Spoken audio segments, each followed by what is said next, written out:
Hello everyone, welcome back to the channel.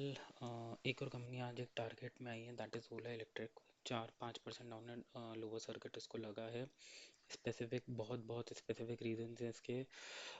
इसका IPO आया था अभी रिसेंटली 70 to 76 से। उसके बाद इस बहुत ही अच्छा अप ट्रेंडिंग में आपने देखा होगा 150 तक आई गेस ये गया था। बट रिसेंटली एकदम आधा हो चुका है, 30 to 33 रुपीज़ के टारगेट में अभी आ चुका है। हुआ क्या है स्टॉक में, फाइनेंशियल्स एकदम पिटे हुए हैं। उसके बाद ऑडिटर्स की रिपोर्ट एकदम पिटी हुई है। There are a lot of claims जो ऑडिटर ने बोले हैं। ये मेरे पास ऑडिटर का रिपोर्ट है, इसको वन बाय वन अपन मैंने इसमें पॉइंटर्स बना दिए हैं for discussing the points through to you. First thing अगर आप देखेंगे तो ऑडिटर ने ये स्पेसिफिकली बोला है कि जो कैश फ्लोज हैं और future operating stability to raise fund, तो कंपनी लायबल या कंपनी का बिजनेस अभी भी जो टोटली डिपेंड कर रहा है वो इंटरनल ऑपरेशंस में नहीं जा रहा है। It is still in the business of its still in the business of dependency और रेजिंग ऑफ फंड्स पर है। राइट, गोइंग कंसर्न का स्टिल यहाँ पर इशू है, जहाँ पर कंपनी अगर फ्यूचर में कैश फ्लो जनरेट नहीं कर पाती है फ्रॉम द ऑपरेशंस, तो उसका कैश फ्लो, उसका जो गोइंग कंसर्न पे एक हाईली इम्पैक्ट आएगा ही आएगा। राइट, ये कुछ क्लेम्स हैं, मेजर क्लेम्स हैं जो जो from a point of view of auditor यहाँ पर नहीं होने चाहिए। देन अगर आप ये वाला सेक्शन देखेंगे जहाँ पर होल्डिंग कंपनी ने या ग्रुप कंपनीज ने बहुत सारी सब्सिडरी में एज अ लोन की गारंटी हैं, तो अगर ग्रुप कंपनीज में कुछ भी हुआ तो ये सब्सिडरीज भी उसी केस में डिफॉल्ट करेगी ही करेगी। राइट, तो ये अगेन एक बहुत इंपॉर्टेंट और प्रोमिनेंट फैक्टर है जो हमको ध्यान रखना चाहिए इसके फाइनेंशियल्स के लिए।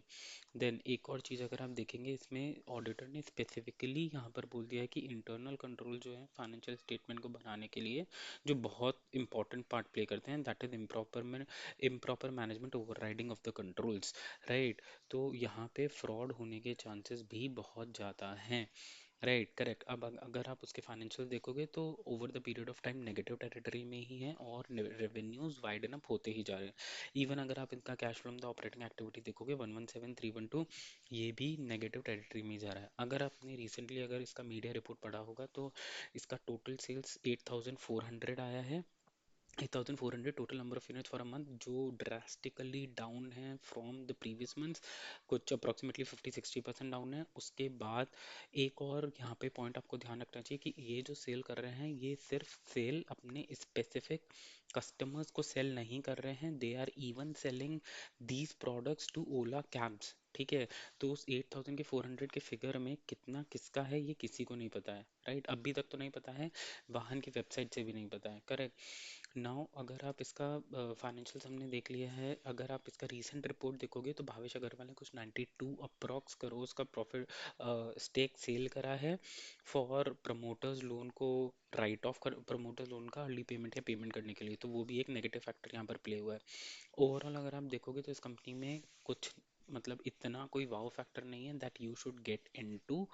Right, currently at such a situation, so still still be aware of this thing.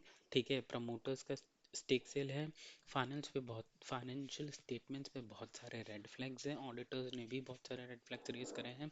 ऐसा नहीं है कि ऑडिटर्स की आइज में नहीं आया है, किसी भी टाइम में डिस्क्लेमर ऑफ ओपिनियन या एडवर्स ओपिनियन आ जाएगा फाइनेंशियल स्टेटमेंट में, and it will be very very risky for retail from a retail investor point of view. Right, तो ये स्टॉक हाइप बहुत अच्छा था। बीच में अगर आप देखोगे तो इसमें बहुत सारा बिल्डअप भी आया है। Right, if you are going to see इसका जब इसको ड्रैग करा गया था to an high levels, right, I guess इसको बहुत ही हाई लेवल्स पे भी ड्रैग करा गया है 70 के ऊपर ही लिस्टिंग के बाद। राइट, तो उसके अंदर भी ऑपरेटर्स अच्छे से सेट थे, लेकिन अभी आज की तारीख में इसको परफेक्टली डाउन ट्रेंडिंग में है। इसलिए बहुत सिलेक्टिव रहना अगर इसमें इन्वेस्ट करने वाले हो। इसका फाइनेंशियल्स बहुत ही बर्बाद हो रहा है। ठीक है, मैनेजमेंट का कुछ इतना कुछ अगर आप देखोगे तो मैनेजमेंट का भी इतना कोई वाओ स्ट्रॉन्ग बेस या उस पर रिजल्ट्स नहीं है। Hope you get this, so be a very vigilant और diligent investor in while you are investing in Ola. Cool. Hope you like this video. Please subscribe.